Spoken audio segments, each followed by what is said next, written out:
It is the darkest before the dawn.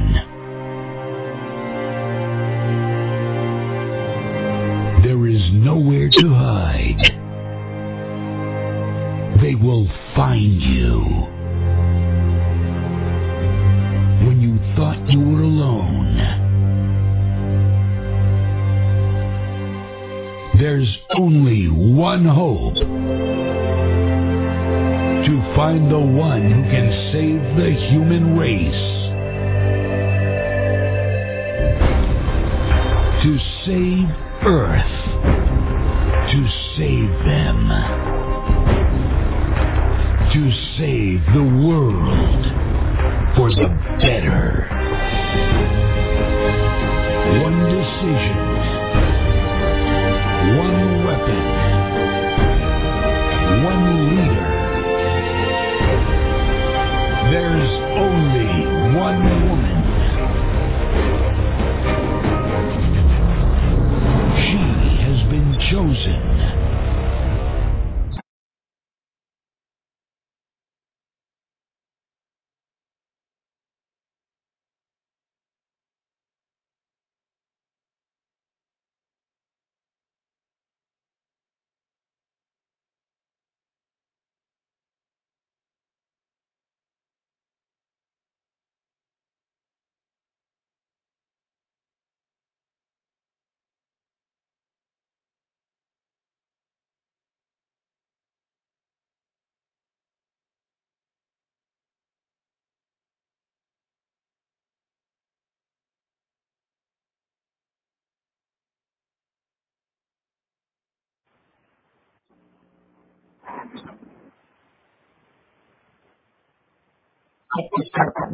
Dennis, are you there?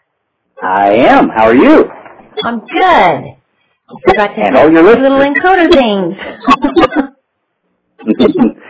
Oh, it's great to get back on with you. We had a very interesting conversation here this morning just before the start of your show.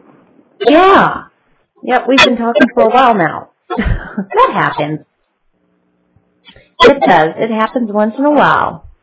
It's unfortunate we got the world's problems all solved just before the start of the show, though. I know.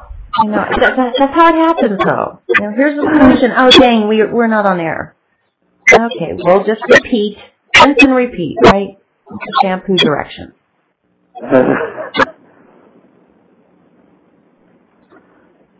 So, what adventures have you been on lately?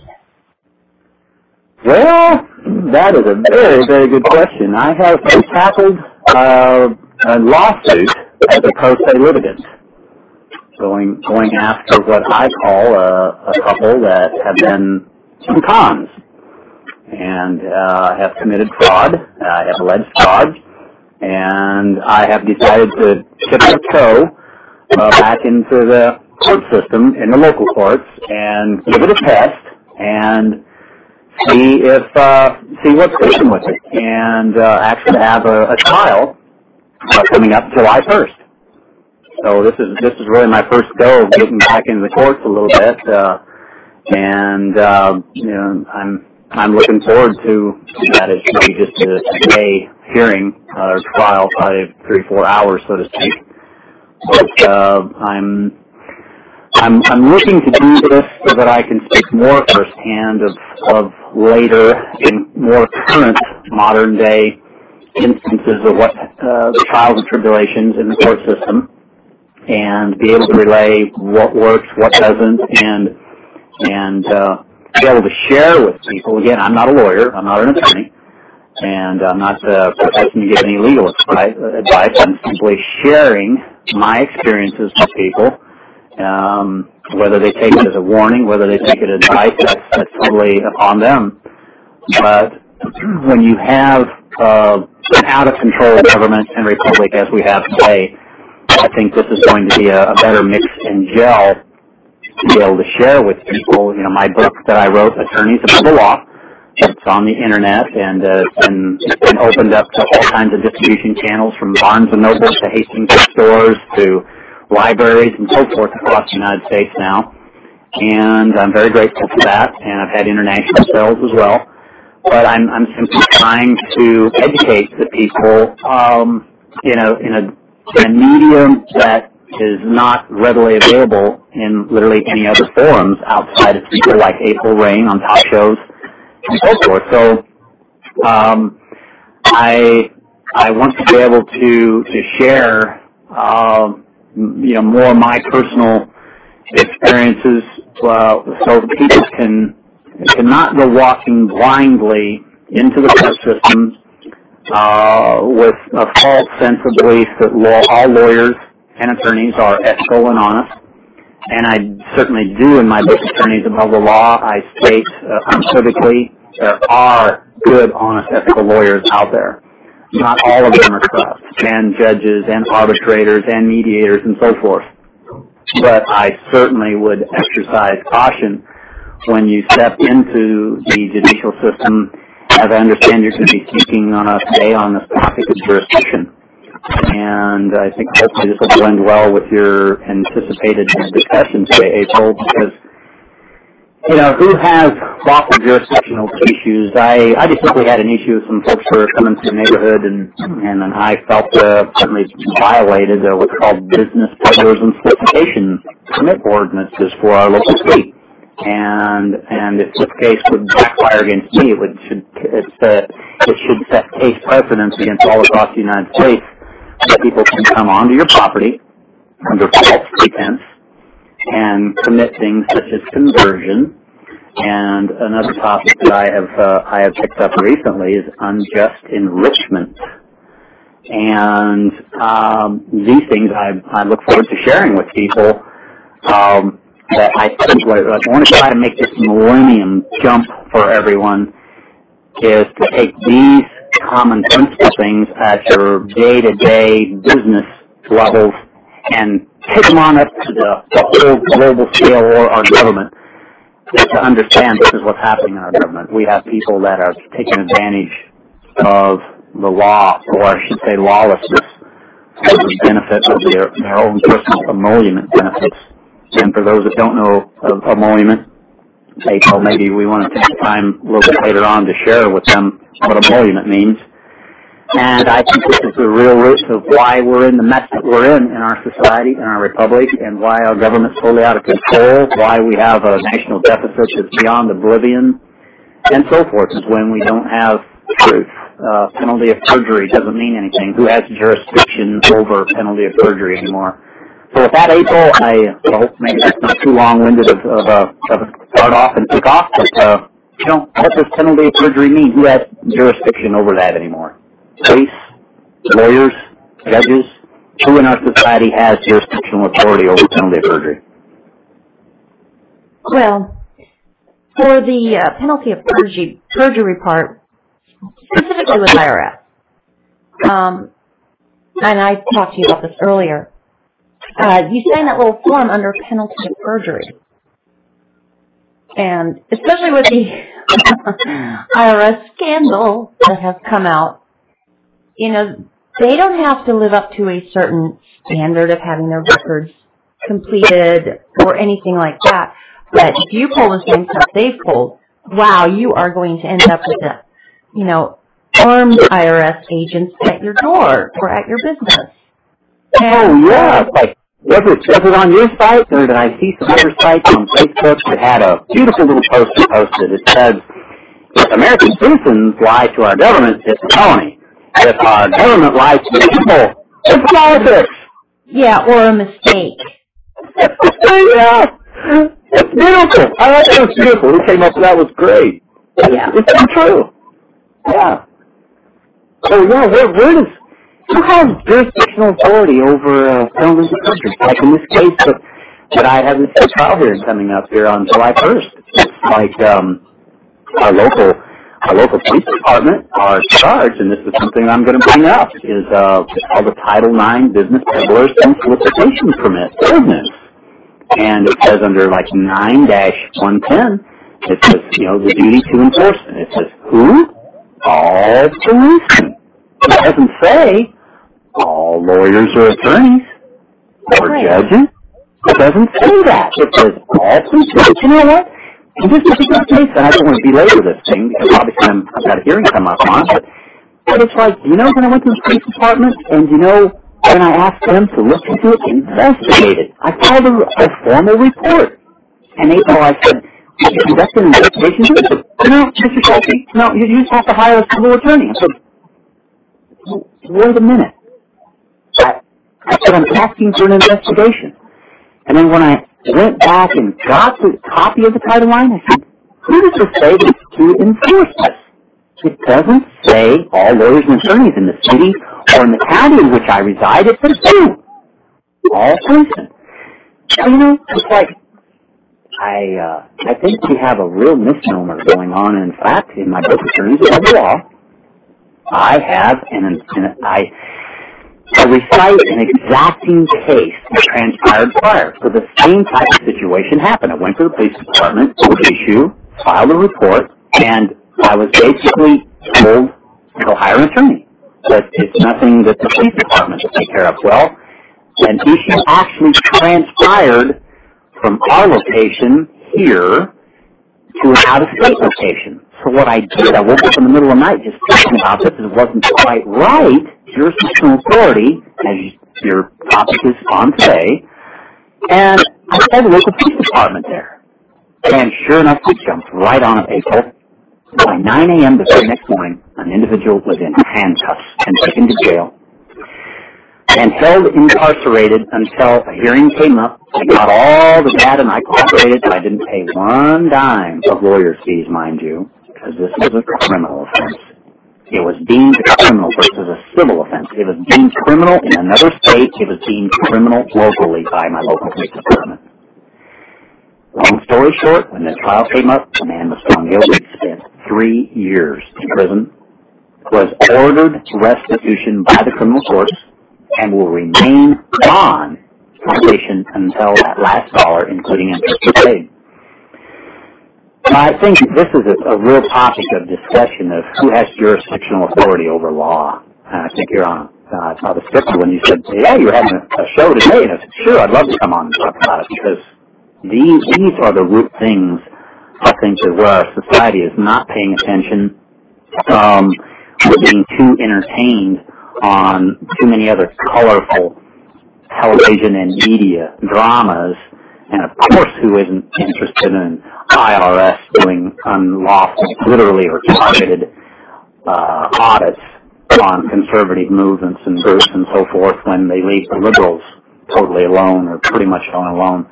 So, I think it all tends to fall into play together. And so I am honored to be able to come on and hopefully give a little bit of insightful viewpoint.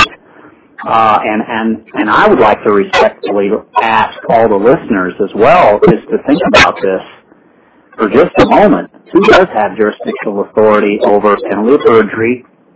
What's civil, what's criminal? And even taking a step back in time, where did the segregation come up between civil fraud and criminal fraud or white-collar fraud?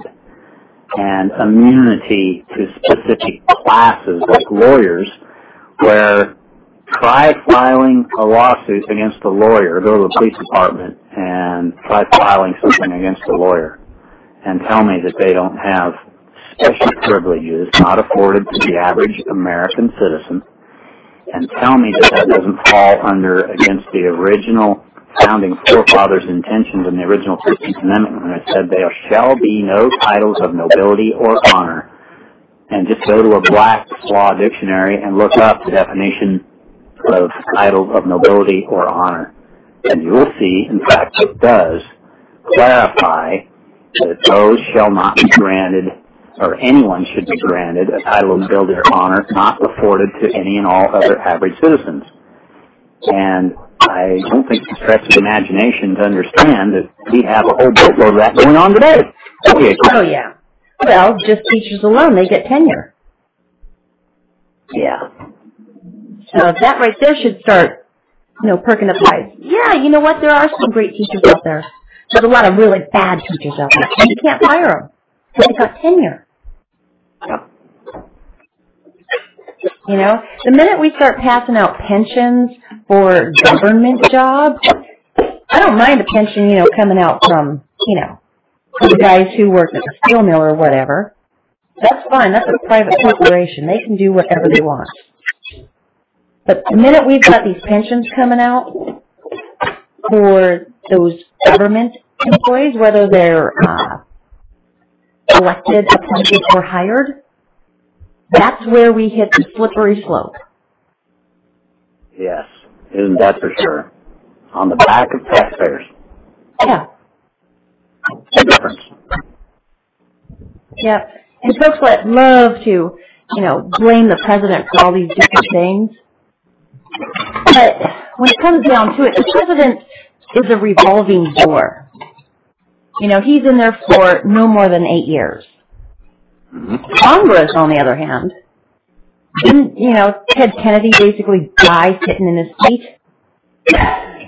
Sure did. Ron Paul, how long was he there? 3 decades? Well, I prefer to call it getting fossilized in your seat.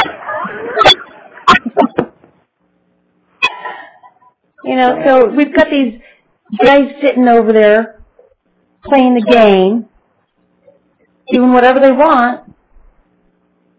There's a reason why there's the word incumbent. Mm-hmm.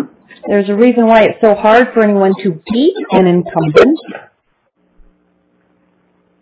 And these friggin' congressmen, they're the ones who are supposed to be writing the laws, but they pass that off to whatever lobbyist or special interest group or corporation or whomever. They pass that off to someone else, just like they pass off the coining of our lawful tender. They pass that off to the Federal Reserve. Oh, thanks a lot. You're doing your job. What am I paying you for? And then you look at these, bills that they're passing, thousands and thousands of pages long, yet the supreme law of the land is, 1,000 words or something like that? So it doesn't take much to actually make a law. It's pretty simple. The right to bear arms shall not be infringed. Do we need to say anything more? No. That's pretty clear. No, let's make this, except for, this is what they meant. I'm going to interpret this. I don't see the word interpret anywhere in the Constitution. And I don't see anywhere where the Supreme Court is the go-to source to find out if something's constitutional or not. Mm-hmm. If you know the Constitution and you read one of these other laws, and you see that it's contrary to what the Constitution says, guess what? It's void. It's void. And speaking of void, which I had talked to you about before too, earlier today, is, we've got these laws that are so convoluted. Oh, if you were, the blah, blah, blah, Section 8. Okay, so you go to Section 8 and it doesn't, clarify anything. And so it says to go to, a totally different section, subchapter, whatever.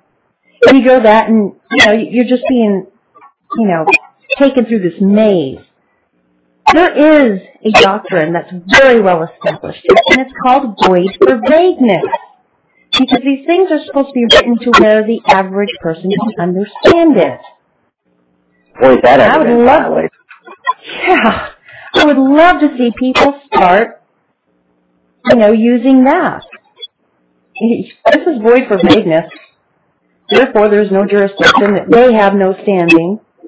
And I'll see you guys later when you actually get me on something where there's actually a victim who will witness against me. That's that's such an excellent point that you're making there, April, is void for vagueness, because it's like, when I go out into public and doing signings and talk to people, this is one of the classical arguments that you get from the average citizen is that, well, gee, if we didn't have lawyers in all 3 branches of government, and specifically the legislative branch of government, we wouldn't have anyone that knows how to write these laws. Well, can you write a sentence? You can write a law. Yeah, can you write a coherent sentence? I should clarify that one. When I was talking before the call, it's like, excuse me? But look at all of the teachers that grade and write essays, and there were the history teachers and historians and all the books that are written and so forth. I don't know why our society has graduated to the point of classical brainwashing that these people are the ones that have to be controlling and dominating our legislative branch of government. And you just have a classical point here. And as well, I think this lends to be able to justify how you have 80,000. Well, I've heard that's 80,000 conservatives. I've heard it's up to 120 to 130,000 lawyers in Washington, D.C. What do they do? And so when we do get all of these mounds and heaps and towering trucks full of all of these paperwork bills that are tens of thousands of papers, well, I guess that's how you justify having all these lawyers on the payroll. And of course, April, did you happen to hear a while back? It's been probably a month and a half, 2 months ago, I would guess. Fox News came out with a little segment called Boomtown, I believe it was. And I can't recall for sure if it was on that segment or one right around that time frame when they said they came out and they claimed for every dollar that goes into Washington, D.C. lobbyists, that it comes back a handsome 212 times rate of return. Oh, nice. 212 was the figure that they had. So every dollar goes into campaign contributions and lobbyist money, so to speak, comes back 212 to 1. So I'm going, boy, I think most people would jump on that rate of return.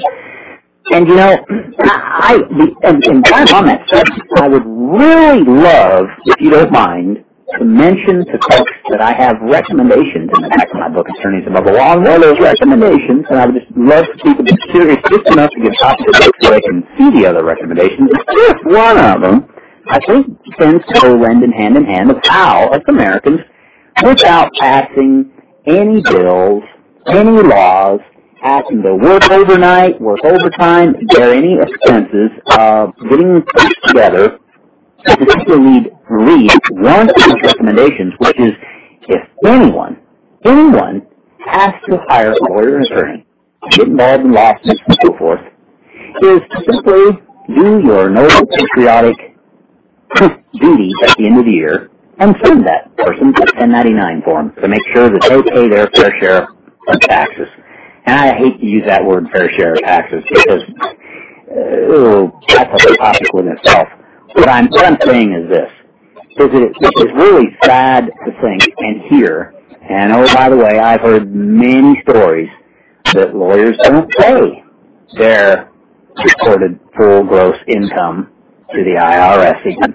And I'm going, well, we as Americans, okay, probably $20, $30 bill to have an accountant draft up a 1099 and send it each and every year. If you have to, you're a divorcee, if you have any type of personal injury clause liability lawsuits or general litigious lawsuits whatsoever, you have to hire a lawyer attorney.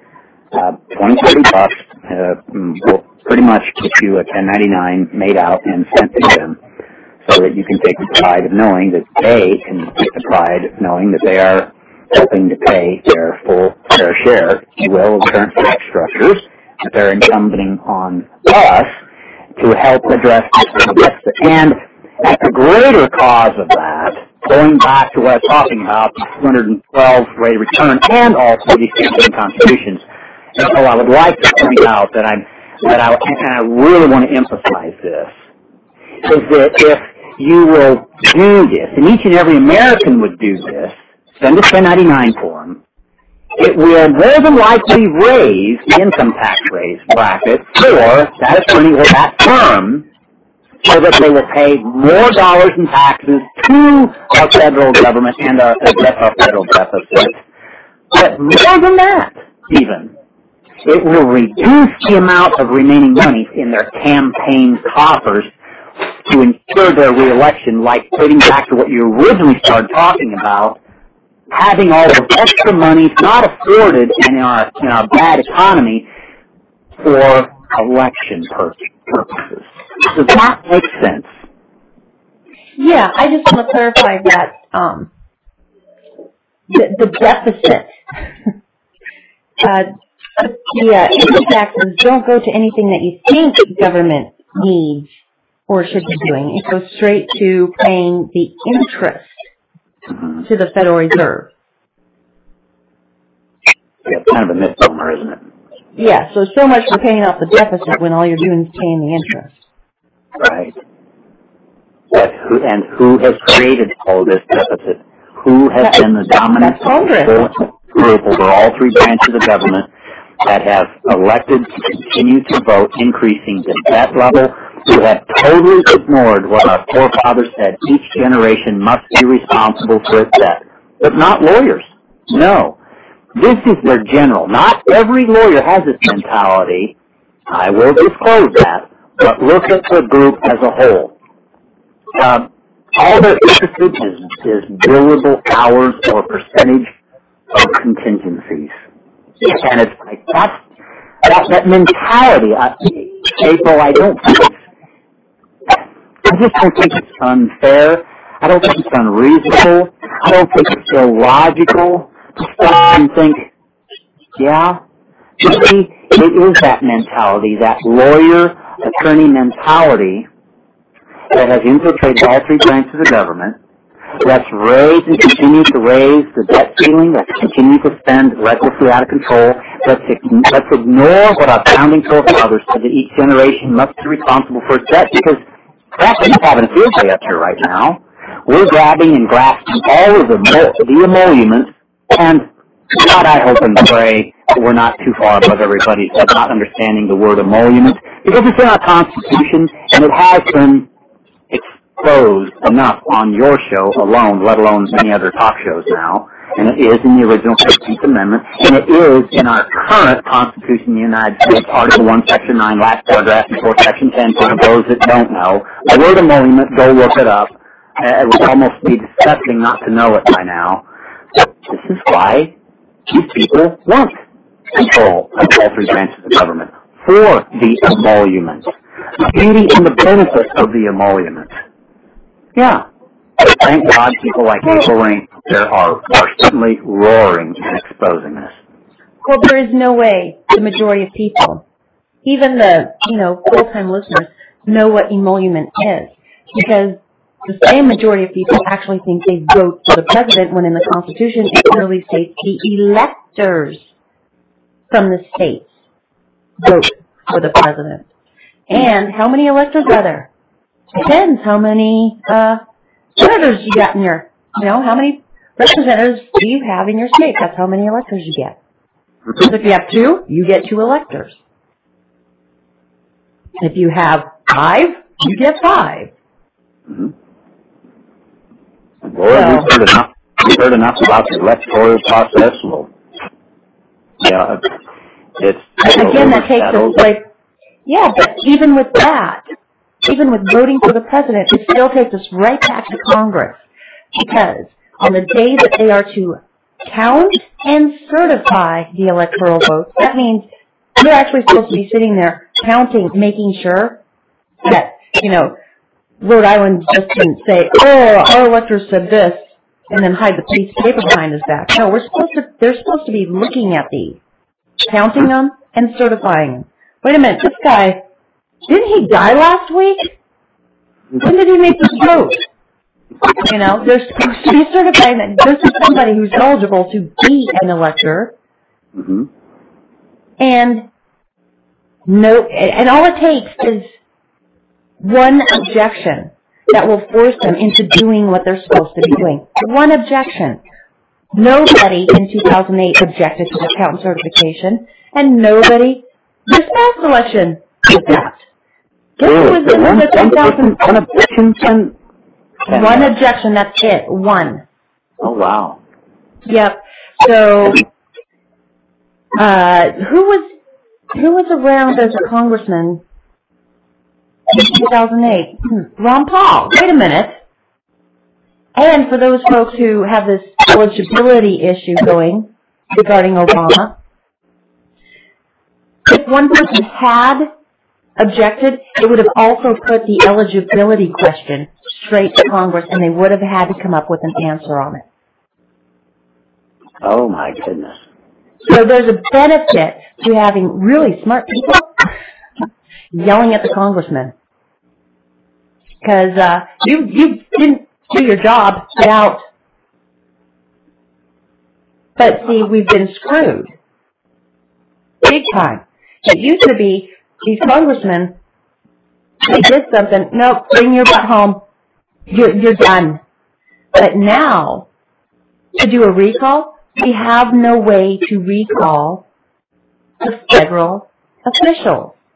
It's been taken away from us. And you know the hoops you got to jump through just to recall your friggin' mayor, let alone your governor. Well, that's for sure. There's no way to recall these guys. You have to sit there and let them do the damage that they're going to do until the next election. But then you've got the incumbent. And how hard is it to beat the incumbent? We've got a lot of cleanup to do. A lot. We sure do. Oh, brother. I don't know if it's just me or if that's another general sentiment, but when you sit here and look at what Senator John McCain has done recently, it curdles my hair to think that he was running for president with what he's done with going over to Syria and talking about being in favor of support and arms and so forth for what's going on over in Syria. That just absolutely... Forget the people being armed in my own state. Yeah. I don't know. Is it just me, April? No, it's not just you, honey. I promise. Because see, there's so much crap going on. It's I don't care what direction you look, there is corruption going on. I mean, just blatant law breaking. And when I say law, I'm meaning the supreme law of the land. Yeah. It's just so in your face and blatant. People actually get to the point of, well, what can I do? I'm only one person. Well, what can I do? I don't know which way to go. But if I do this over here, they're coming at me over here. If I go over there, they're coming at me from behind. Mm-hmm. So I do understand that state of overwhelm to where you become totally inactive. I do comprehend that. I actually do that with my laundry sometimes. When it comes out of my kids' room, it's like, oh my God. I just got done with all the laundry and now there's, 15 loads in front of me. Why didn't you give me these when I'm not even going to do it today. I might not even do it tomorrow. But I don't have any clothes to that. You should have given it to me when I was doing it. You put me into overwhelm. I'm going to be inactive for at least one day. Yeah, so I totally get it. But I don't get where you stay inactive. And that's what really ticks me off with a lot of people. I'm doing my best not to...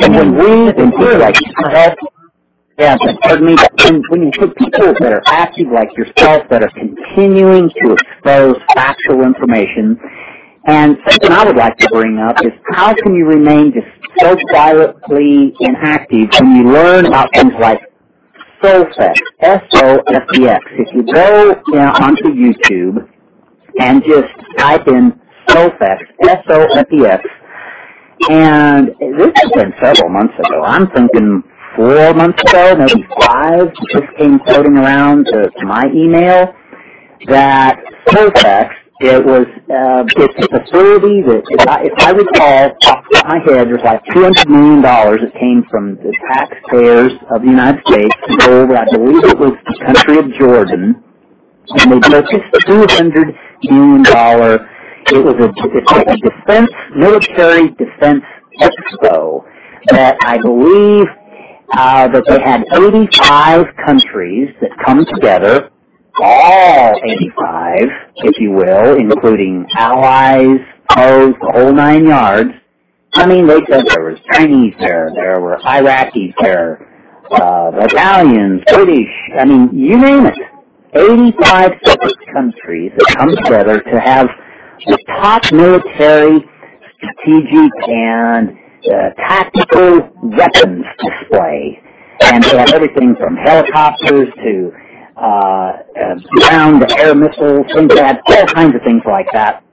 And they said, I don't remember the amount for sure, but it seemed to me like they said they came with blank checks of $500 billion to write orders to purchase. And this was so strangely and derangedly bizarre that we were sitting here talking with the people, the very own Al-Qaeda, back and support people in rogue countries that hate our guts, that would love to just blow us away if they see us in the presence of any street, whether it's Afghanistan, Pakistan, you name it, wherever, Syria, or wherever. You know, Americans are hated around the world.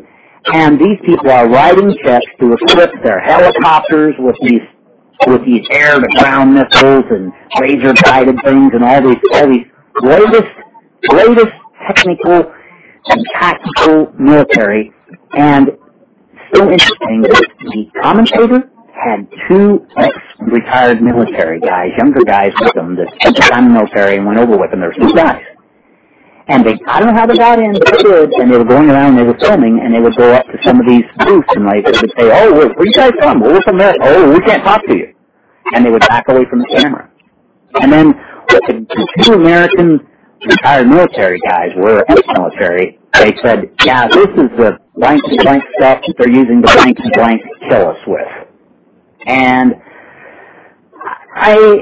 so back to people being inactive. How do we morally, or how do we prevent ourselves from falling into, whether it's ultimate fighting we see on TV, how are we any better than outlawing rooster cockfighting or dog fighting or this ultimate fighting, kicking and bashing somebody's head in on TV for entertainment versus sitting here backing, taking up tax dollars, $200 million, building a display facility around the globe where everybody uses tax dollars to probably fly in and have catered, who knows what all the hors d'oeuvres and all the stuff that probably accompany that. All this top tactical military stuff used to kill our own military people. Mm-hmm. April, and then the people continue to sit and just go, oh, I didn't know that. Or all our 535 congressmen and women, I'm sure they know about it. So thanks. S-O-F-E-X. Again, S-O-F-E-X. That's my recollection. And when you find it on YouTube and you play it, it was a fairly lengthy video. I can't remember how long. It was like, as I recall, it was well over like 30 minutes or something like that. But it was detailed and up to the point. How can people learn, acknowledge, understand, and then just continue on about their days and not say anything about this? But knowing this thing is happening, I think it links back to how people can know and understand that I teach, you teach, we educate the people that the original 13th Amendment to the Constitution, and then when you look at the Federalist Papers, when you learn about people like Mary Webster, who is, yes, part of the Webster Dictionary family, she spent I called her up, I found her, I called her up, and I talked with her. She spent 4 years of her life interpreting the original Federalist Papers, which is very difficult to understand. She put it in the Federalist Papers, Modern Language Edition 2 by Mary Webster. And it's like when it clearly talks about the separation of powers, checks and balances doctrine, and we talk about these things, April, and when we clearly talk about lawyers dominating all three branches of government, how can people know when they learn these things? And it's like, they'll take my word for it. They'll take April Reign's word for it. They'll get a copy of the Federalist Papers. Modern English Edition 2 by Mary E. Webster. She calls herself, underneath her name, translator/editor. United States Constitution, all 85 Federalist Papers. Expanded Universal Federalist Papers Index. And don't trust me, go get a copy of that. Go get a copy of, go to your local state library and archives library and ask for the archives of the original 1984 American State Papers and ask them to bring it out to you. They'll bring you, a white set of buds and a metal stencil, and then ask, or turn to page 477 and 478. Again, don't take my word. Go do this. Go do it. Don't take my word. Don't take my word. Go do it. And then go get a copy or search on the internet for the original military law book, 1825, by Truman Cross, the author, Truman Cross, who was authorized for publication by the Secretary of War, John C. Calhoun. And again, don't take my word. Do the research yourself. So you don't have to believe me. You can believe yourself. And go turn to page 16 or 13 and look and see the original 13th Amendment to our Constitution of the United States. And see if it doesn't say what Dennis Scheulke and Ava Reigne talk about. There shall be no titles of nobility or honor in there. And if anyone's caught receiving any of these emoluments, benefits, gifts, pensions, they shall cease to be citizens of the United States. So again, don't take my word. Just don't do it. Don't take my word. Don't believe me. Go do it yourself. And then you satisfy yourself. Or you can do what Ava Reigne is basically, I think, logically and justifiably complaining about, being inactive. If you want to complain about why the United States doesn't have jobs, why our federal government's out of control, then remain inactive. Don't trust anything we say. And then don't pout when the United States impales and implodes. The value of our dollar literally gets stricken away like the value of the peso did several years ago. And when we don't have money to buy gasoline and there's no food at the grocery stores and so forth, and then all of the people on the lap of luxury, the few at the top that have their monies and so forth, I don't know what's going to happen in April. I don't know. But when they implode... I think folks have forgotten that, or don't know, that the Depression was done intentionally. Everything you see happening has been done intentionally, and there's facts. Mm-hmm. And that is with evidence that this is true. 9/11, how the hell did they come up with the Patriot Act so quickly when you realize how big the Patriot Act is? They had it already. They had it rewritten. Pearl Harbor. No, I'm not going to take us into the World War II. Don't worry about it, America. Vote for me. 5 months later, where were we? Pearl Harbor happened. How did that happen? We're talking about a naval base. Shouldn't they be some of the most secure people? I mean, if we're going to really talk about security and safety, couldn't that have been one of the safest places on any American soil? Sure would have thought, wouldn't you? 1,260 men died, well, and women. 1,260, Pearl Harbor. Well, now we're mad. They attacked us. Yeah, they knew that this was allowed. It was set up. It was set up. If you go and look at what Hitler did, if you go and look and follow step by step what happened, really, you're going to see a mirror image of what's happening here. And most of it's complete. And so you either have to, bend over, grab your ankles, and, keep complaining, because that does a lot of good. Or friggin' stand up. I don't have a driver's license. I will not get a driver's license. For the past 5 years, I have been pulled over. I have yet to get a ticket, a fine. I've yet to be arrested, nor has my car been arrested, a.k.a. towed. For 5 years. I know the law, and I tell the cop the law, and then I tell him to go and, you don't believe me? Check with your supervisor. And I know Title 42, 2 or more persons go to hinder me exercising my rights. I got 2 of them now. Because anything a cop does, it's automatically approved by the supervisor. So I actually give the supervisor a chance to get out of this. And every time so far, you're free to go. Every time. But I know the law. I know in Pennsylvania, guess who can't use radar guns? The police. Only state troopers can. One time he said, you know I pulled you over. I said, you didn't pull me over. It's a 2-lane road. I got over as far as I could thinking there was an emergency. You had your lights and siren on. Oh, no, I pulled you over. No, I pulled over. That was my intention. It doesn't matter what your intention was. Well, you don't have to be smart. Do you know how fast you're going? I said, I know exactly how fast I was going according to my speedometer. Well, you were speeding. I said, how do you know I was speeding? You weren't in my car where my speedometer told me how fast I was going. Well, I had my radar on you. I said, wait, did you just say radar? Well, yeah. I said, do you know it's against the law for... I said, wait a minute. Not against the law. Are you affiliated with the state troopers? Well, no.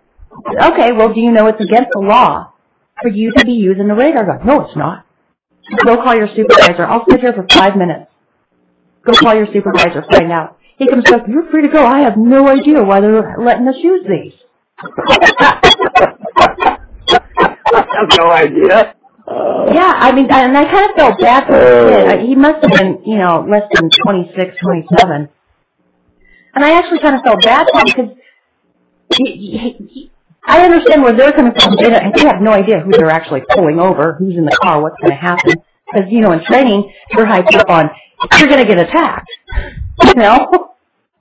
So, then, I start popping off with, I don't care what your intention was. My intention was not to pull over. My intention was to get out of your way. Did you ever give him a golly Gomer moment, huh? Yeah, I actually did kind of feel bad because he couldn't have been on the force for very long, but he was just absolutely befuddled. What? I don't know why they're giving us these. But maybe the next time, when he goes to park where he was parking, which was in someone's private driveway, by the way. I didn't get into that with him. I did that for the other cop. The one with the big mustache. That asshole tries to get me all the time. Oops, sorry. I cussed. He does, and he's pulled me over 4 times, I think, now. 3 or 4. And I give him a what for every time. And it's really great when I see him out at the local bar. He won't even look in my direction. Awesome. Yeah, I think I could actually walk out of that bar totally plowed. He wouldn't even touch me now. I'm not going to test that theory, though. I'm not going to test the theory. Yeah. I've actually been pulled over going into a bar, if you can believe that one. Into? Yes. I have been pulled over while I was pulling into a bar. So what was the motive behind that one? Apparently I was speeding. And I said, okay, great, let me see the clock that you caught me on. Well, you can't see my car. You can't see my car then. And then it started raining, and I had to be outside of my car because he just was not trusting that I didn't have a weapon nearby. I said, dude, you have no idea. I've taken self-defense classes. There are things I can do with it. With a simple ignition key that would amaze you. These guys. Yeah, I've been pulled over pulling into a bar. Yeah, and after that, I did get plowed, and I threw my keys to a friend and said, you're driving. Because that cop was sitting outside the whole time. I'm like, no, I'm getting plowed now. It was quite funny. Walked out, and he's watching. I'm going to my car. He's watching, ready to get me now. You idiot. I know your plan. I'm getting in the friend seat. That's what I have in my car, a friend seat. I don't have a passenger seat. Nobody has ever paid me to take them anywhere.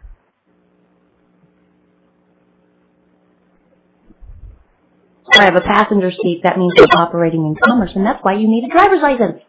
Mm-hmm. You're a passenger on an airplane. See the difference? Yeah. I have a friend seat. And I'll teletalk that, too. Mm-hmm. I don't care. No. You're the one who doesn't understand the law. How can you enforce something you don't understand? They get all mad at me. That seems to be coming out a lot all over the United States now this year. The difference between a passenger being a paying fare passenger instead about of... second time. Yeah. It's amazing that hasn't addressed in any kind of legislative laws and so forth to address that inadequacy. Yeah, if you're compensated in any way to transport, another commercial word, property or people who are operating in commerce. Now let's say I'm a window hanger. I go to people's houses and I, sell the window. They pay me to put the window in. How do I get the windows from here to there? Wouldn't I be operating in commerce? Only if they were paying you to transport the window to their house. Right. But if you're taking the stuff on your own to get it from point A to point B so you can do what you are being compensated for, then no, you're not operating commerce when you're on the road. You know who else used to operate in commerce on the road? Newspaper boys. They were part of the traffic. Traffic was those operating in commerce on the street or on the sidewalks, in public places. That's where traffic came from, or what we have currently today. Traffic used to be, the sheep herder's sheep. Or what do you do with cows to get them from one place to another? You drive them. It's all commerce. Mm-hmm. Now, if you're just doing it because you wanna, or you're doing it because you need to get your cows out of this section of your own property into this other area so they can get the better grass, you're not operating in commerce. The only time you're operating commerce is if you sell the cow. But even then, it's got to be at a profit. So when you go to work at McDonald's, you're not making a profit. You and McDonald's get an agreement that your labor is worth this amount in FRNs, Federal Reserve Notes, money. It's an equal exchange. You make no profit. Gross income is for those who are operating in commerce. And gross income isn't, that you get deductions because I got to pay my employee. Well, that's taken out of the gross income. What do you get when you're working for McDonald's and you fill out that W-2? Nothing. You get no deductions. That right there should tell you you're not operating commerce. You're actually trading equally. If I've got Dennis's book and I want to trade it for Michael Bednarik's book, I'm not operating commerce. It's an equal exchange. We both agreed. And the sooner people start figuring that out, the sooner we're going to start seeing some real action being taken. You better know what you're doing. That means you better know the difference between being your, a private person, leave me alone, or being a corporation. Ooh, I got to get a business license for that because you're doing something that is otherwise illegal. The right to travel has been clearly established, even when they came out with cars. There's Supreme Court decisions left and right on this. The public roads, highways, are ours. That's why they're called public. Just like the public park around the corner. I can go there all I want. I go there and set up a lemonade stand, I better get a permit. I'm operating in commerce. I better ask permission because it's not my property. I do it on my property. I don't need anybody's license or permission. Okay, I'm off my soapbox. Sorry. It's funny you mentioned that, as I remember John Stoffel on Fox News did that one time. And you got to have a permit. People sell lemonade. Yeah. Well, if the kid is actually on the sidewalk, they do. Yeah. Back it up 2 feet. Do it in your yard. Do it in your driveway. It's fine. See, that's a mistake. You did it on the sidewalk. Public property. You need permission to do certain things on the public property. And that I have no problem with. I don't. I have no problem with it. But do not tell me I need a permit to have a horse on my 3 acres here, which is what they try to do here. Oh, and for the application, you've got to pay $300. And it'll take about a month for it to go through, and then they'll tell you yes or no. Mm-hmm. And if they tell you no, they pay the $300. But guess what you can do? You can pay the $300 again and reapply. Over and over and over to get something that you should be able to have on your own property if it's big enough. I wouldn't advise people to go get a horse and stick it in their apartment. Got 3 acres here. I wouldn't advise somebody here to, on this property to get more than 2 horses. You want them to have enough room and grass and whatnot. But that, logic and input. I just try to understand this is how can so many people remain inactive, as you started out pointing out, when these issues, just like what you're talking about, are bound everywhere. It's like we're being shanghaied, horse-tied, tied and bound everywhere we turn around in our lives like this. And why is it that we have such a general, inherent, natural tendency to remain inactive? Is it just because of such a high number of people are on these prescription drugs that are likely tainted with all of these? No, I don't think that's it. How many people actually participated in the Revolutionary War? Right. We were talking about that. Yeah. Yeah. So I really don't. I'm not about to start blaming the prescriptions for people's inactiveness. I think it's some people really do need those prescriptions. Some people really do. 4 out of 5 kids need ADD pills. No, that teacher who's recommending it to all these kids needs to be fired. The doctors who are prescribing it need to friggin' lose their license. Yeah. Oh, I personally despise that whole topic.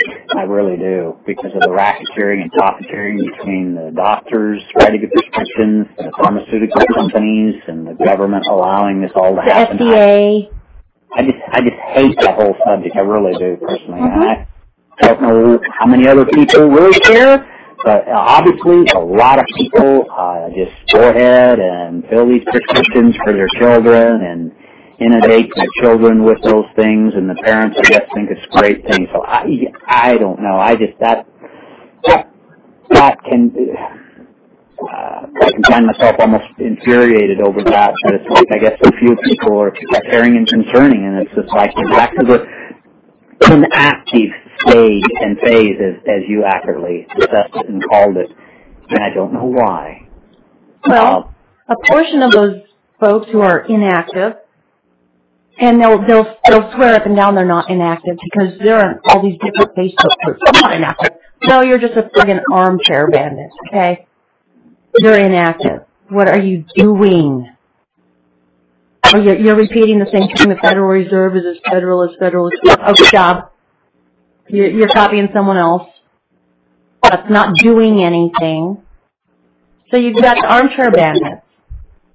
who really want to believe they're doing something. And then you've got the folks who, in my opinion, just aren't mad enough. They have not been attacked by CPS. They have not been attacked by IRS. They haven't been attacked by, certain things. They get a ticket, it's easier to pay it. You got those folks. The other inactive ones, they really don't care. As long as that football game's going to be on every Sunday and their team's winning, even if their team's losing, now they got a valid reason to complain about their team or the coach. It's the coach's fault. It's the truth. As long as American Idol and Dancing with the Stars and the Kardashians are on, it's all good. It is. And throw in a little gentle blend of a Brazilian lift routine procedure and grab an extra prescription of the Cialis pills and everything's hunky-dory. Yeah. At one time, let them eat cake was a friggin' insult. It was. Now it's like, ooh, cake? Who's the cake? It is. It's like cake? I can have cake before my McDonald's burger that's full of pink slime? Really? Okay, great. Actually, I'll take that back. McDonald's quit putting pink slime in their chicken nuggets and their burgers. They actually quit doing that. So kudos to you, McDonald's. You finally, I guess enough people got wind of it that they actually quit using it. Burger King, on the other hand, is still using it. And we were driving by, and my kid said, "Don't get this sign. Oops, I ate the bones." Because they have these boneless wings. I said, it's a play on words. They are eating the bones. They use the pink slime. The pink slime's made out of the chicken beef and bones and everything else. Oh. It's a play on words. You are eating the bones. They're telling you right there, you're eating bones in our food, in our chicken wings. Because it's really not just a wing. They're telling you. She's like, okay. Yesterday she was talking with her friend. She said, Mom, I think you're right. It is a play on words. She said, I saw a play on words, and I can't remember what it was now, somewhere else. And she was like, it was telling the truth. And I said, yeah.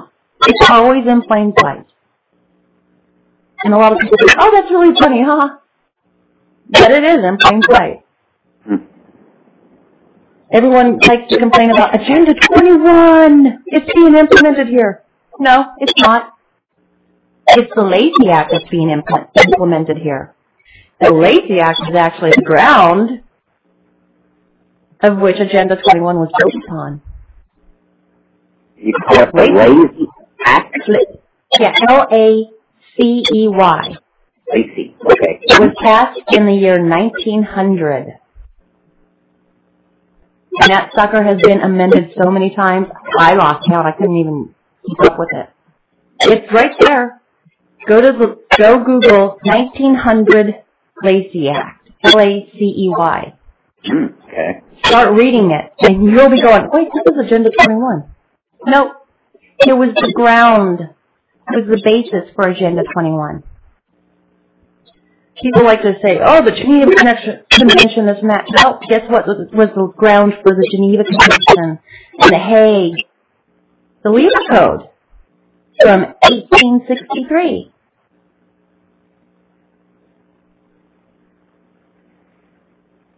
Yeah, and how they generated the word and lumped it all under sustainable development. Yeah. Which a lot of people don't understand what that means. Yeah. Well, the Environmental Protection Agency is working off of the Lazy Act. The EPA is a department agency under the executive branch. So is the Department of Energy. So is the Department of Education. And then people wonder, how does the president have so much, how does his arm reach that far and all this stuff? It's because of these agencies and departments that are under the executive branch. Guess who approved all of this crap? Congress. The Department of Energy has cost us billions and billions and billions of dollars. The purpose of it was to get us off of relying upon foreign oil. Wow, did a great job, didn't you? Shouldn't you be shut down by now? Department of Education, wow, you're doing a bang-up job. No kids are left behind. They're all working now. Good job. Shouldn't you be shut down by now? Mm-hmm. You can't start a business because EPA is going to be up your yin-yang. Mm-hmm. If Carnegie was alive today, there's no way he could have gotten his steel mill industry gone. No way at all. Yeah. If the EPA was around today, there is no way, or even Department of Transportation, which is under the executive branch, even EPA and DOT, there is no way Ford could have done what he did. No way. They're taking our ability to be creative and just throwing it down the toilet. America doesn't even have a damn company that makes yarn. Yeah. That should scare people. We're talking about yarn. I see plenty of sheep around. Yeah. And they get shaved. I see them. Now they're skinny. Mm-hmm. Where's that wool going? Mm-hmm. It's being exported to be made into yarn. And then imported so that we can buy it. Does that make any sense, especially if you're going to be worried about global warming? Or, climate change. The Canadians, you know what they do? They have their fish, their cod, right? They catch it. They ship it across the Atlantic to a place to have it filleted and packaged and then ship it off to the Canadians to eat. Mm-hmm. How's that help for your climate change, Mr. Canada? But you want everyone to start riding bicycles. Yeah, and our jobs and all this. And all these inactive people that you're referencing and inferring, it was about 2 weeks ago that I pulled an ad out of our Tennessean newspaper. I was shocked. It was in regards to, in Venezuela, someone got caught hoarding 2,500 rolls of toilet paper, which is deemed in Venezuela a scarce, staple commodity, and no citizen has the right in Venezuela to hoard such a scarce commodity. And I posted that ad on my Facebook, Dennis Scheulke, Scheulke, and you can go to it if you like. It's on both my personal, if you will, and the Attorneys Above the Law section of my Facebook. It's Scheulke. And April, how many people would be so infectively naive to think that as we continue to employ the value and strength of our American currency, so-called the dollar, who knows how long it's been called that, to think so naively that what happened currently, or as of recent, in Venezuela, will not happen here, because, like you said, we don't have a yarn manufacturer here to convert wool to yarn. As well, when I moved here 20 years ago, where I currently reside, by Nashville, Tennessee, there was a glove, Glove, a glove manufacturer that went out of business and moved its factory offshore. If I recall at the time, it went to Mexico. But doggone it, like you said, it's yarn, or gloves, underwear, toilet paper. Mm-hmm. Come on, folks, in Americans, how much more do we have to learn or to lose, like the Canadians, catch the fish? They go all the way across the pond to get filleted, packaged, they ship back. Like half of the population sits here doing dodo work. I'm waiting for my food stamp check, and all the rest of the government handouts. So what remaining working class are working their fingers to the bone to accommodate what's right, what's moral. Have you ever gone to a national park or even a state park where there's animals and it says, signs, don't feed the animals? They will become dependent upon that. And then if you stop feeding them, if they get hungry, they become what? Volatile and vicious, and they attack the people who are giving them food. Do they not? Why is it the inactive people that remain inactive? Why can't we see what's happening in our society today? You stop feeding the birds, the animals, the bears. Well, what do? They come swooping up in your backyard, in your trash cans, looking for food, and they get your back doorstep with any opportunity to come inside your home. And all of a sudden you're being attacked. And it's like, and then people think it's entertainment to see these things happen on TV, on, I don't know, whatever they call them, desired bloopers, or they call it a funny video, things, whatever. It's like, this isn't funny. This isn't funny. I marvel at that. I'll confess I was born and raised on an agricultural farm, 10 miles from any town. You learn about the ways of nature, and yes, we raised cattle, we raised pigs, livestock, we raised row crop, we raised alfalfa, we raised oats, soybeans, corn. We had our own garden. We had our own sweet corn, potatoes, tomatoes, onions, watermelon, muskmelon, peas. We raised all these things in our garden, and my mother actually canned these. Used a high-pressure cooker thing and used those glass jars when I was a kid. And yeah, I knew what it was like to have to go out and pull off a few ears for the family, and shuck them and husk them and prepare the sweet corn and stuff so Mom could, boil it and have it as a meal. And we did all those things. I consider it a real luxury now, and I think it's really sad that most Americans don't have that opportunity to at least go out and spend a week, a month, or two, or something like that on a farm and see what it's really like to appreciate some of the things in nature. And the sad thing is we lose those whole logic and mentalities generation after generation when we get away from those realities of life and living off the flat of the land. And so all these things that we have that we think that are given, our grocery stores that have every toilet paper we need, and all the foods that we need, we take it for granted that one day that can never stop or never be supplied or curbed and become a Venezuelan scarce commodity. So, yeah, we expect the grocery stores to have all stuff. A storm comes rolling in. Watch how quick that bread and toilet paper disappear.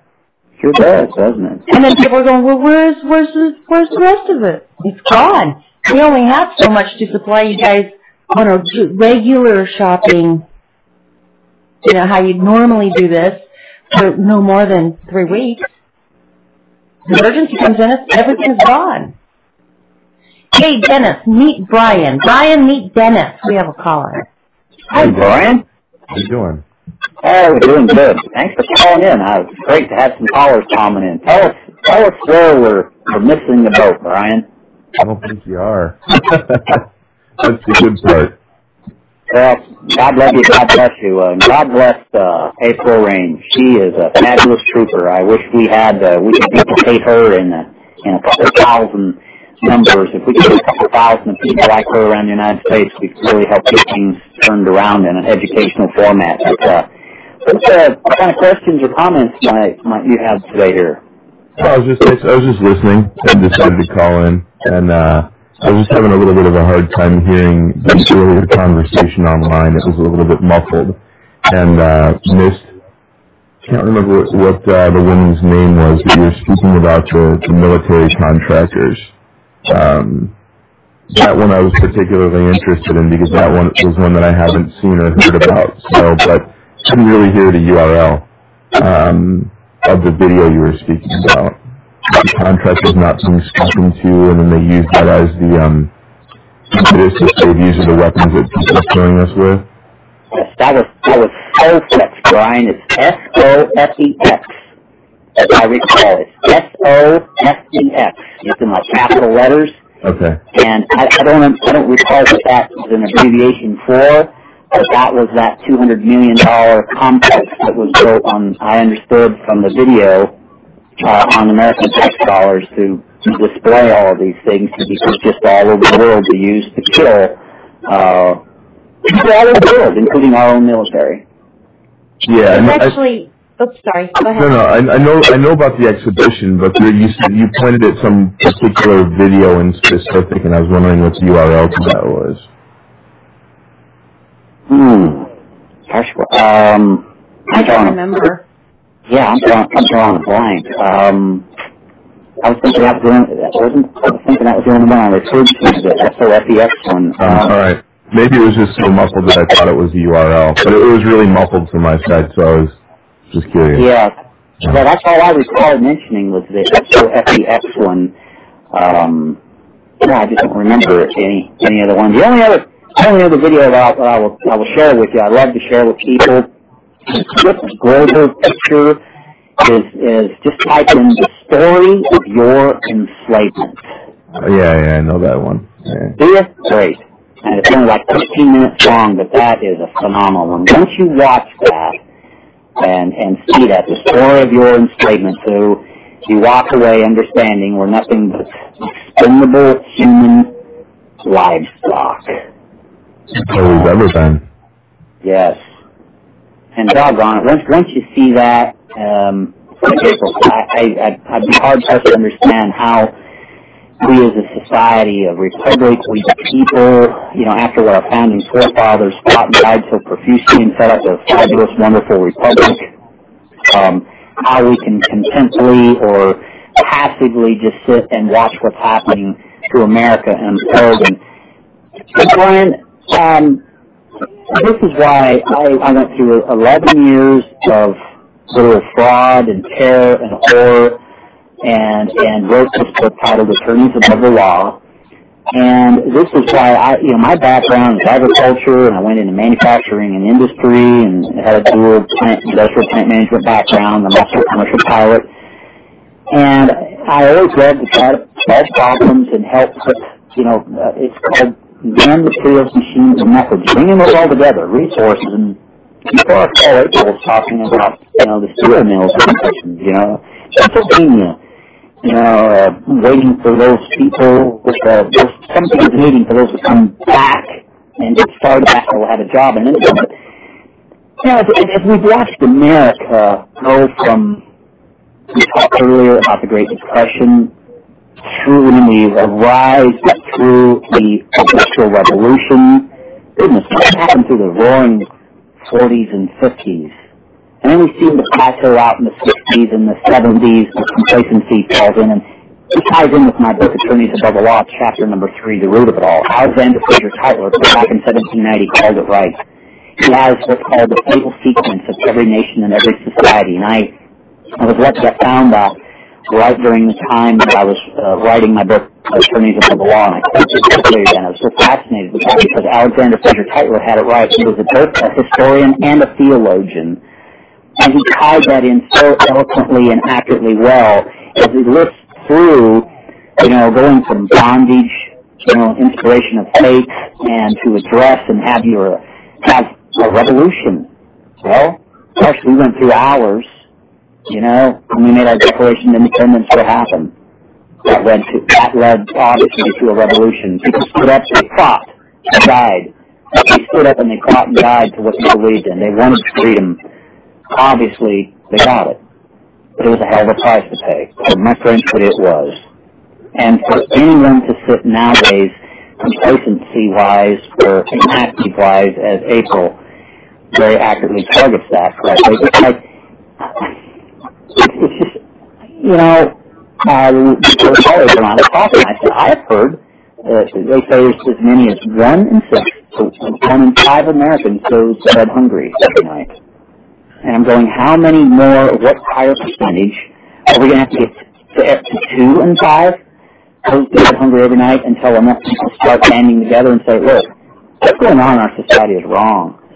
You know, we have peasants, if you will, who look at the story of your enslavement 15-minute video with nothing but, you know, expendable human livestock, you know, and then so you watch that video and you see they're taking our tax dollars and they're using these dollars to design and build all the latest technology stuff to fire back at us and show our own military people supporting our supposed Constitution. But I've seen the ads on television recently that I've almost been infurious because they don't say that when you sign up for the United States Navy or the Marines, you know, they don't say, I support the United States Constitution. It says, no, I honor and will respect and obey and abide by the direction of my superiors.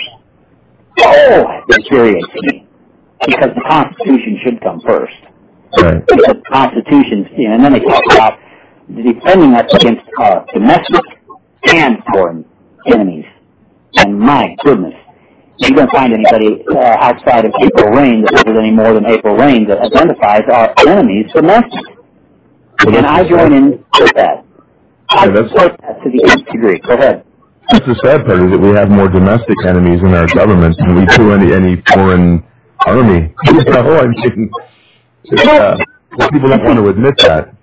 Yeah, this is the thing. This is why I wrote this book, Pennies Above the Law. Because, and, hey, I call it what it is, in my opinion. I call these people out. I should probably even come right out and say, I consider these people tyrants. They committed treason. They certainly violated my citizens' lawful rights to due process. They curbed evidence in a normal and should be a standard fashion of your right to due process of law. The prosecutor lawyer, I alleged fraud. Oh, they said, there's absolutely no evidence whatsoever. Excuse me? I had a 3-inch 3-ring binder where I had 3 or 4 evidence. And I said, I offered absolutely no evidence whatsoever to the contrary. Oh, it's in my book. This is the new America. People talk about Hitler, you know, Gestapo, and, well, and I will expand upon that. What April was talking about, you look back in history, and during that time, warriors were a very large, integral part of the movement, as I understand, with the Nazi organization. And I think actually, that's what we have here. Now, again, we must preface, not all warriors are crooked and dishonest and unethical. Oh, my goodness. Chris Ann Hall, took her down in my beautiful land of Florida. She sure is a good old patriot coming out and criticizing the system. Chris Ann Hall. Check her up on the internet. We have other lawyers. Let's take out on the East Coast there. I can't say his name here right now. His name is escaping me. Oh, shoot. The talk show host out of, like, New York. You're going to come to me in a second, but we do have lawyers that are stepping up to the plate and calling out. Okay, let's take Ted Cruz, for example. They accurately call out the issues that are going on with the IRS and so forth. But the problem that we have is that we don't have the lawyer class that's dominated all 2 branches of the government that can step up to the plate and start backing off the truth coming out in the public, and look at Fox News, who's largely typically with all the lawyers that you have made up on Fox News. And of course, I've sent my book, a lot of Fox News, a number of those people, and don't touch it. You take, and April and I were talking about this earlier before the show. They don't want the truth because they got us right where they want us. They dominate all 3 branches of government. It all ties in together. So, as April was talking about yarn, well, let's talk about the common thread behind really everything that is affecting the degradation and the downfall of America. When you have lawyers that have dominated all 3 branches of government, and of course not all of them been corrupt and dishonest, but find me one that's been a pillar. Why is it that we have in our history books who refer to Honest Abe, at Abraham Lincoln, when he was the one that formally attempted steamrolling right over the original organic 14th Amendment to the Constitution with the current involuntary servitude. Instead of having blacks as slaves, they cleverly have the whole institution of the republic as slaves. They make the laws, break the laws, generate all the taxes they want, and then they hold themselves immune to prostitution. And then let's create a bar, the American Bar Association, operating under the auspices of the International Bar Association, who's tied to who? Crown. Yep, Crown. And you know, April, I know, has reviewed these things. We've gone over these things, and we're not in a position to remain inactive anymore, are we, Brian? No, this is, been speaking about this stuff for a very long time, and you still can't get it through to people. It seems that people have a very oversimplified way of approaching life. They don't want to stop and face reality. They want to stop and face the Disney reality, you know? And it just seems to be that's the way we are. It's just for a long time, I think we're a slave species. We're meant to be slaves, and there's very few of us who fight for freedom. And those who are enslaved look at us and think we're insane. You know, just back in the 1800s, the slaves looked at the free ones and thought they were nuts, the ones who were fighting for freedom. You know, and that's happened all throughout civilization. They accept their servitude. You know. If you don't mind, what are you calling from, Brian? California. Excellent. Brian, why don't you tell him your take on the truther? Oh, God. You want me to get started on that one again? Yeah, I think Dennis will end up agreeing with you. Well, which particular perspective? I mean, because I have many. I mean, well, basically how, they're ineffective. I'm going to put it nicely. Well, yeah, they're ineffective for a lot of reasons, but, I have a particular issue with the truther movement, and that is that they are exactly like the people who believe the mainstream media. And that is that, I can give you an example. I can give you a bunch of examples, actually. And, well, April, you have as well with, we'll just say, don't be a Kathy, right? They'll be faced with a barrage of, let's say, scientific fact or even just something in black and white print. And they don't do their due diligence and actually learn that which they're speaking about or that which they're defending. They listen to people's talking points, whether it's, like I get into this all the time, Alex Jones or Glenn Beck, and they listen to these guys spout this rhetoric and this nonsense. And they utilize that as their fact. They don't ever get in and actually take the time to learn that which they're speaking about. Whether it's the issues around 9/11 or, any kind of scientific fact around that, which, I mean, we're not even going to get into that, but that was a farce. But, whether it's a Supreme Court decision, which people and I are talking about the Kathy, or whether it's something like, Monsanto seeds, right, or Monsanto plants and the need for pollination versus the need not for them to propagate their seeds. These people don't understand. They don't research and don't learn the science behind things. And you don't have to get a degree to learn certain things, but you just have to be able to learn a little bit of the science and connect the dots and be able to read the content. And people just aren't, and mostly truthers. They think they've woken up, but they just kind of rolled over in their nightmare. You know what I mean? They're still in the same nightmare. They're just switching sides of the bed. You know what I mean? So the whole truther movement is completely ineffective because of that, because they just follow these new opportunists, these new, wolves in sheep's clothing. You know what I mean? Or shepherd's clothing, I should say.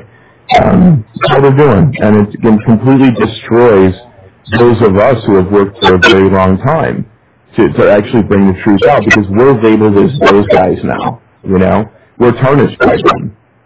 So it's kind of like if you're doing something good to get the taxpayers' money back and then you get a bunch of crooks working with you, you're going to be labeled a crook because of the crooks. Right? Even though you're doing something good and noble and trying to do something the right way, will get labeled with the criminals or the idiots or the fools or whatever the worst is. Whatever raises the most drama, you're going to get labeled as that. So. Oh, that is so true. And April and I were speaking on that subject prior to this call. We were talking about last night on Fox News. I'm sorry, not Fox News, it was C-SPAN 2, I believe, that they had the video film coverage of the Tea Partiers at Washington, D.C., and I watched, I don't know, probably half an hour, 45 minutes, a number of speakers, including Ben Beck and Michelle Bachmann, and I was sharing with April that I just had a hard time with this because Michelle Bachmann stood up to the podium, and she's a lawyer, and she came out and she said, "This is why I went to law school." And she says, "I wanted to get inside the IRS, and I wanted to learn their system, so I can now figure out how to bring them down." And I'm going, and I was sharing with April, I said, I bet you she received an income while she was doing that. And she didn't say how many years she did it, how much money she put and on the take. And then April says, something to the effect, she sure hasn't come out and cited a whole number of violations or practicality examples of how they were unethical, unlawful, and so forth. Now did they? Or did she? And it's like, how hypocritical can that be? And it's like, I apologize for all of those people that love and think Ted Cruz from Texas is such a great, outstanding public servant. And I'm sorry, because here's why. I was literally taken for everything I have owned by lawyers, by the lawyer class. And I'm here to tell you that let's just take on 95% of the time, lawyers will tell the truth. It is that critical 5% of the time. Also sounds too much like Rush Limbaugh. April, please shut me off. But I'm serious. You sound like Alex Jones. Sorry. Seriously, when that 5% comes out of their mouths, it's like I just felt it coming out of Michelle Bachmann's mouth. Or when I see Ted Cruz on TV, I just feel that 5%. It's always there. I'm sorry, but I don't claim to be some black job, but it's just that it went through 11 years of being told, "Oh, Mr. Scheulke, yeah, please come in and sit down. Come through our doorway. I need $5,000 or $2,000 as a retainer down, and tell me your story. And okay, by the way, would you like a can of Coke or Pepsi?" "Oh, I sure would." "Oh, okay, great. Let me get one for you." And they even pop the top and sit it down in front of you. And now please tell me, and walk me through chronologically what happened, in your scenario. So you relive that whole horror again, and your money's gone. And, oh, you sure were wronged. And yeah, I would say I think there was fraud involved. And okay, well, I just need this retainer. Please sign right here, and I'll get right at it. And you know what? This shouldn't take a trial. Yada yada yada. You go on and on. You listen to these people. They make it sound like they're your best friend.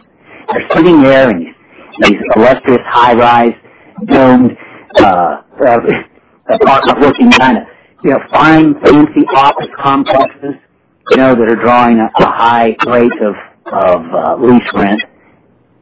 And the ultimate end result doesn't matter if they win or lose for you. And it's like this same mentality when you go through and you live this personally. Outside the courtroom, inside the courtroom, after the courtroom, and the hearings are over, and you watch the demonstrated performance, inept, incompetent, unethical, unlawful, literally tyranny, fraud, you name it, malpractice. You stack it in a lawsuit against them, and then when they rule against you, as an American citizen, you just can't offer any evidence as an American citizen because you don't have a law education or background or degree. Where in the Constitution does it says you need one? But you know, this is the thing, is when these people stand up to the pulpit or in front of the microphone, as many people say, when do the lies start? When their hips start moving. And it's like, yeah, it doesn't take a rocket scientist to sit here and point out all the propaganda of the lies, the consequences, the fatal consequences to our constitutional rights when we see it abound everywhere. It doesn't take an intelligence quotient level within a Glenn Beck or a Mark Levin. That was the guy I was trying to say earlier. You know, or Rush Limbaugh or Alex Jones. It doesn't take these people. The average ordinary citizen walking up and down the street, or even the great imbeciles to do it. I'm telling you, everybody is seeing it now. But you raised a good point earlier, and this is, I actually type this in Facebook all the time to argue against truthers, right? Is that you said that 5% is lies. This is something I've always said, and I could thousands of times over on Facebook. The truth is pure. In its utmost form, it is absolutely pure. A 99% truth with a 1% lie is still a lie. You know what I mean? And it's hard to keep that pool clean because people are more accepting to the BS and the propaganda and the rhetoric and the lies. And it's because of the drama factor, I believe. But something I was thinking about with regard to your situation, you should write I know you wrote a book. I haven't read your book, but I know some of the details behind it. But have you thought about getting someone or yourself writing a drama series out of it as a true story? Well, I have talked to a number of people, and hang on, you know, I don't have a crystal ball for the future, but I'll tell you, I have made a lot of contacts all over the United States. We have a lot of different things that I'm running past people as far as options and ideas. Okay, you may have heard me say I'm a commercial pilot. I've seen on TV, you probably have a podcast in your area too. Have you seen the series? It's on kind of a regular basis called Air Disasters. I think I've seen something on YouTube. It was all the planes crashing, right?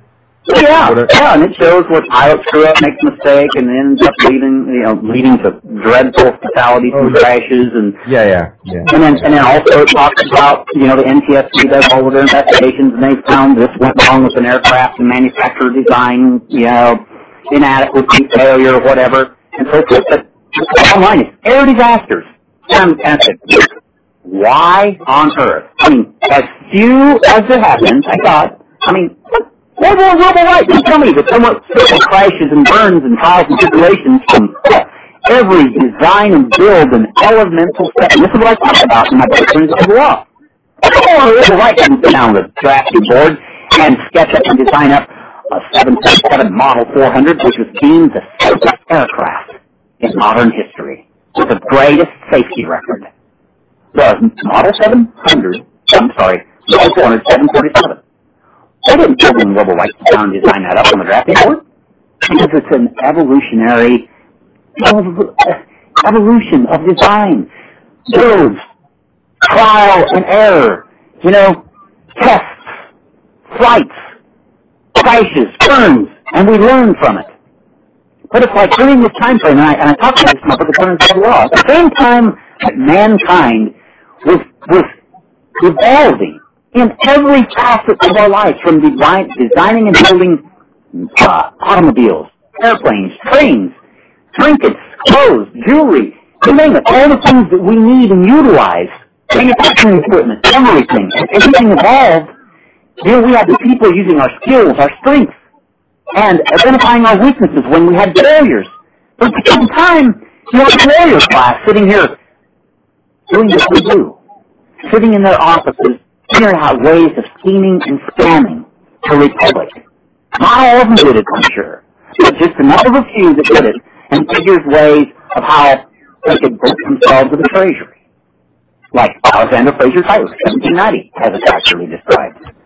And how we can take over, and this is what they've done. And I want to share with people, okay, my background is quite diversified, but I will share with you this mechanical technology prepped me. I could have gone into the tool and die apprenticeship, metal stamping, and tool and die program. Okay, I had a 2-year degree in that. And I will tell you this, back in the early 70s, believe it or not, tool and die tradesmen that built the real things that moved America forward, mind you, and you can call me biggest, pig-headed, whatever you want, whatever you like. This is certainly my opinion, and well, you give it to you whether you want it or not.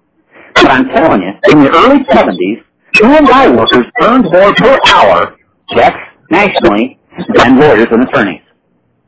Society felt and rewarded them more per hour than lawyers and attorneys in the early 1970s. Not all that long ago. Now, I ask you, people, Brian, and all other listeners, what happened between the early 1970s and today? Well, tool and die people, excuse me? What is a tool and die person? What does he do? He does what? Manufactures metal casting, dies, jigs, fixtures, and tooling in industry? Sorry, I don't know what that is. Don't know what that means. That's probably the average. I understand. It's not important anymore in America. Yep. But what is important is knowing that every mother and father, a lot of them, they want their little darling daughters and sons to grow up to be lawyers. Because they make lots of money. And they have lots of control and dominance and power. Egos. All those would trade. And today, what does an average lawyer make in comparison to any remaining tool and die tradesman in the United States? Anybody care to call in from a lawyer's perspective and talk about that and explain why lawyers think they're worth so much more than tool and die people? Okay, was it worth it? Was it really worth it to our society? The value contribution of all the lawsuits, knowing that we have over 15 million lawsuits filed annually, that's 1 every 2 seconds filed. We have 1.2 million lawyers, that's Freudian stuff. And we have lawsuits cranking out another 40,000 liars. I mean, lawyers, it just rolls off so easy off my tongue. I keep doing that, I'm telling you.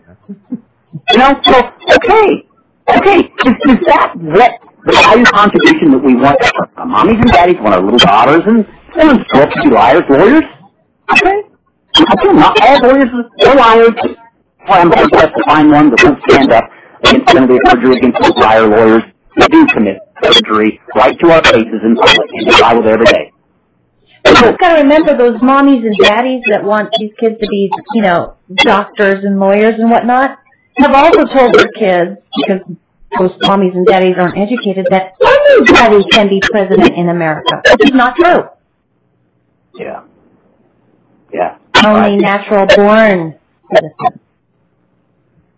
I will share with you, I went to a local college, I'm not going to name any names, and I sat through a presentation that a local professor is relatively new, middle-aged guy, bring up drugs, talking about the federal deficit and should college students be concerned. And he invited him. It wasn't a big showing, but it was a fair showing. And I was pretty tickled and amazed to watch the response at the end of this hour-long presentation. It was an hour-long presentation. The guy had a nice projector, and he walked through this stage and giving people kind of a background of why we're in this mess. And you college kids, it's on your shoulders. It's like you need to be involved with what's going on. And then I stood up, and I was wearing my Attorneys for the Law t-shirt and my Lawless America cap. And I said, Doctor, I said, how much would you contribute to the situation that we're in to the fact that lawyers have now invited themselves in and dominate and control all 3 branches of government? And he turned and looked at me, and I'll take it off. I'll just tell you this much. I had previously a copy of my book, Attorneys for the Law, and some of my handout material with him. He kind of lightened up and looked at it. Oh, there's the guy. We hadn't had a cheap chance to meet. He kind of lighted up, and he says, well, he says, I think quite a bit. I said, do you? And he says, yeah. He says, the lawyer class, the way they learn to articulate and lie to the public, he says, that way they can sell. They can sell their concepts and their ideas and all of this felonious lies to the public. And he says, good point. And so, how many books did he buy? I just got him one. How many books did he buy for other folks? Don't know yet. He's a doctor. He's got to be Mr. Moneybags. Come on. Yeah. Give me his name. We'll call him. Okay. Ask him. I'll do it off the air another time, but you know, this is the thing that why I sat down and wrote this book, Attorneys Above the Law. And the thing I wanted to tell you, even Brian, you pointed out, when it comes to truth, of being a truther, even out of 99% truth and 1% lie, still lies. I want to point out, here it's been all the length of time that I've released this book, and do you know? And of course you know. I know you know. I know you, April. I know you, Brian. I know every listener has the answer to this question right when I finish asking it. If there were anything in that book that was false, and not true, what would happen or already have happened to me, Dennis Scheulke? Soon. You got it! And let me tell you, I will share with you Ron Paul, Rand Paul, Ted Cruz, Newt Gingrich, Mitch McConnell, and I can name off a whole bunch more people that have my book, Attorneys Above the Law. And it's been floating around Washington, D.C. quite a while. Actually, prior to the election, in fact. So, for those of you that can relate to what we're trying to say, all of us, the impact of understanding, trying to sell like a talk at this local college I was telling you about. It's good analysis from his. He said he told me he hadn't had a chance to read the book yet. But he said, sure, why do they like having lawyers dominating all three branches of government? Because they have the years of education. People have that natural, inherent tendency to, one, respect your elders, even though that's being lost. But number two is people tend to naturally, inherently respect people that have higher levels of education that articulate, or at least speak well, or impressionable, or that have credibility. The problem is when you run into shit cookies like April, she sees right through the cobweb crap real quick. And it's like, that's what she's trying to portray and educate people, and does a fantastic job. But look, I'm being told a bill of goods. And getting back into history, as history does repeat itself, and going over and over again. And this is why Cicero, for crying out loud, way back in the Roman Empire, they jailed him for explaining the truth of why the Roman Empire was imploding. And this is why they're trying to can as many people that are speaking out about the truth, because the few that are in the driver's seat at the top, at the helm, the story of your enslavement, those at the top, and then they know who's at the top and who's at the bottom. Well, they don't like people raining on their parade, obviously. But it's high time. And the beauty is we do have 300 million, throw in whatever, give or take, of illicit gold on top of that, whatever. But we do outnumber them literally 300 to 1. 300 million versus, call it 1 million lawyers, give or take. So, it's like I've heard many people say, and one dear patriot down in Florida, lower Florida, that says, we're pretty sorry if we couldn't take them on and win because, give it 250 to 1.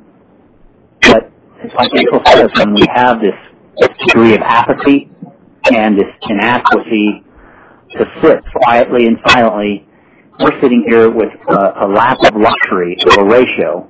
But the problem is we have 50% that are content with the way things are. But we've got to be getting close to tipping the scales when people either get hit directly in the pocket with Brian.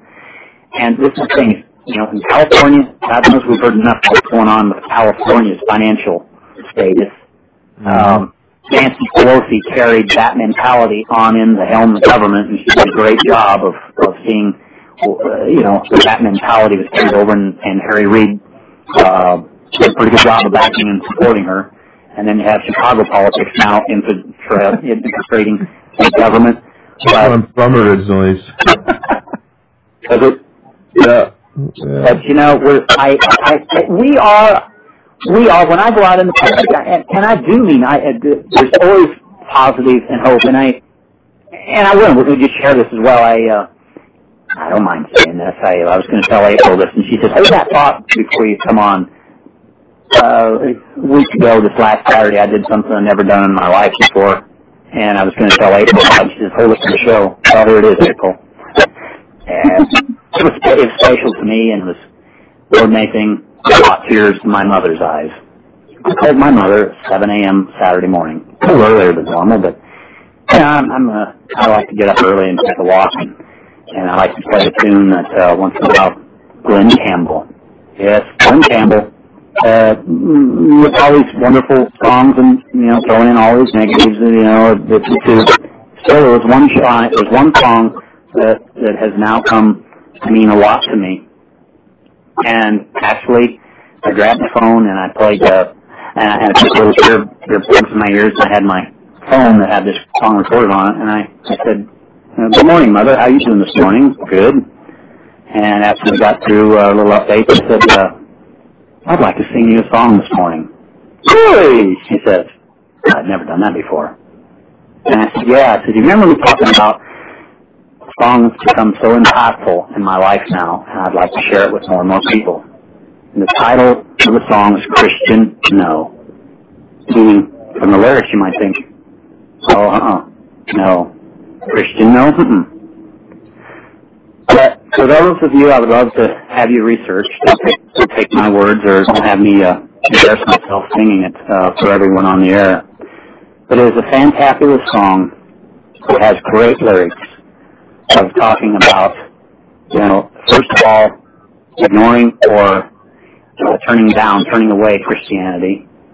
And then, the lyrics of the song are so impactful that I'm almost tempted to give you some lyrics on it, but I'd almost rather have you just Google it, and I'm sure you'll find it anywhere on the internet. Glenn Campbell, the song Christian No. And he basically talks about, I know I must confess we've left the world in a mess, but you can change it if you try and do your best. And then in the end, he switches from Christian No, you will grow, Christian grow. And in the end, he sings very, very vibrantly, Christian yes. Yes, Christian yes. And the thing is yes, I know we must confess we've left it in a mess, but we can save it if we try and do our best. Those are some of the most impactful words in the lyrics. And then it also says, don't cry over someone who is gone. And so I said, my mother is dedicated to my father, who was a prince of a man. And that literally still brings tears to my eyes when I say that, because he was a hard-working, very honest man. Never, ever intentionally, never ever did anyone wrong. He wasn't a liar. He worked for everything we got in our family. We prospered and worked together and rejoiced together. And, that's what it comes down to at this crisis time of our lives. So we all have to roll up our shirt sleeves. We have to look ourselves in the mirror and see who we really are. And we have to say, who we are and who are we under. And who do we believe in and what do we believe in? And what do we want for our future? Well, I think we can do our best if we try to do that best. And God knows I have taken and devoted a large part of my life now to educate those to prevent what happened to me to all others. And I really think it's pretty bad and simple. And it's like I told my wife, I love doing what I'm doing now. I really do. I make time doing what I'm doing. Everything goes by back and copies of publications, prior publications based on history, British history. Again, American State Papers and the original military law of 1825 by John Cross. That's where a lot of these things come out, and then other publications that articles that we print off and hand out. But, this is the ways that I see we do it, between going out in public and whether I do signings or, wherever we go and hand these things out. Like Brian, I think that's how it's working. And I do want to emphasize the good news is, oh, brother, there are so many good people, intelligent people all over in this nation. And we we do just kind of have to set aside and go around the zombies when they don't care, they don't look, they don't listen. We just demonstrate they don't care. But that doesn't mean that there aren't other good people just right behind them, right around, through the doorway, down the hallway kind of thing, because there are. That's the beauty. And that is America. So, I don't want to be pig happy with talking out of tongue and cheek here, but that really is the good thing, because everywhere I go, I don't care where I've gone, every place there are people that are listening, Brian, and I'm glad to hear you're from California. And I did want to ask, did you know Jack Bauer?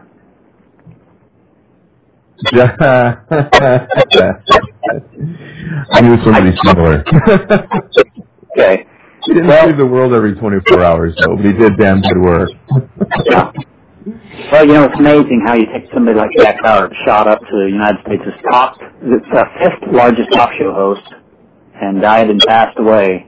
Oh, I thought you were talking about, I'm sorry, I thought you were talking about the Series 24. My bad. Sorry about that. Oh, yeah, well, he was pretty cool, too. I'm sorry. No, I know who you're... I know you're speaking about. Sorry, that was it was one of those things. That name just. Sure. That was a prominent series. That was for sure. Very impactful series. But it's amazing how you have the United States' largest talk show host passed, and we didn't see anything on any national news whatsoever. And that man just speaks the truth, and he talks about his own personal experience of how he and his family were jailed and treated by the local police department and so forth. Unbelievable story. And, we're talking about these inadequacies going all over the United States, and this is I don't know if you heard earlier, I've got an upcoming trial on July 1st. And it's like, it's like this, but I hate to regurgitate this a little bit, but I'm just going to do it one more time. It's like our police department has so frustratedly backed off from going after enforcing the law on so many cross stances, whether it's civil, criminal, ordinances and violations and so forth, because the courts are just so inconsistent. And the police probably become so frustrated, and so we can see a side of that too, and I do see that, but I do have to feel very good when the police do prosecute and do their jobs. And many kudos to the police officers that do stand up and do their jobs, and if their pay rates and compensations, but many of them feel that they're underpaid, and I do feel them in those categories as well too. But I tell you what, if we get back to the basics in life of the truth, that is where we're going to really make inroads to start cleaning up our society. And I